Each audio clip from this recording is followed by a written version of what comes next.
Ngwatanio ya ulei matwango igwene Rigathi Gachagua wa chama cha DCP na Kalonzo Musyoka wa Wiper Patriotic Front gomana yujini wa malo wa DAP-K na maendeleo kwa utongo wa President William Ruto na ngwatanio yake ya Kenya Kwanza maiweta serikali tailikili ilete na kuvingisa maondo ondheo na makanisa mainini ya kanisa ni YCK Kauro kaunti ni ya Murang'a ngoi yani maweta kana kanisa ni vadhanite na utongo wa President William Ruto ni kuidhi wa meko make timasio na motangaleko ya ulei maisa uvindi vyone serikali ya Omonde mboni muteseno kutambisa vilingo ya mauvo.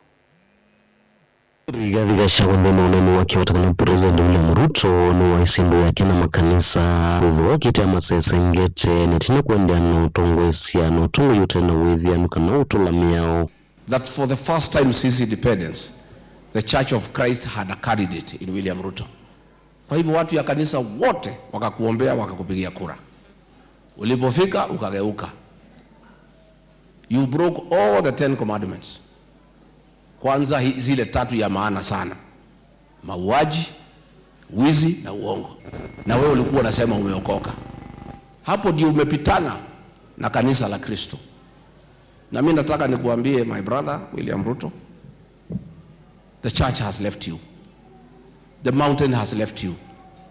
Your goose is cooked. There is nothing you can do.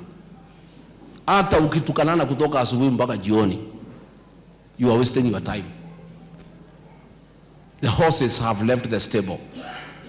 And it's all your own undoing. Steven Kalonzo Musyoka na kimwenda President William Ruto kwa kaulikila udhasi wa tongo ingalekoni ya ulei wa mwana ulawa mwenenthi iwetaka nangani kwa ulini kuendea naunga mwana enenthi ondhema Kenya kuveta utongo imuvu kundeni usakuwa ula wete letwe. Do not create a situation where you inflame the passions of the Kenyan people who are full of justice and because they are guided only by what the Constitution says. I am not a prophet, but they're going to nyamazisha Rigathi Gachagua. It will not happen. Because it is his constitutional right to hold opinion, political opinion. And so we will continue to stand together. And I want to tell you, the United Alternative Government will stand together to liberate this country together with our children. And that is why they have come up with the hashtag Tuko Kadi. Let them continue. Let them not allow anybody to intimidate them.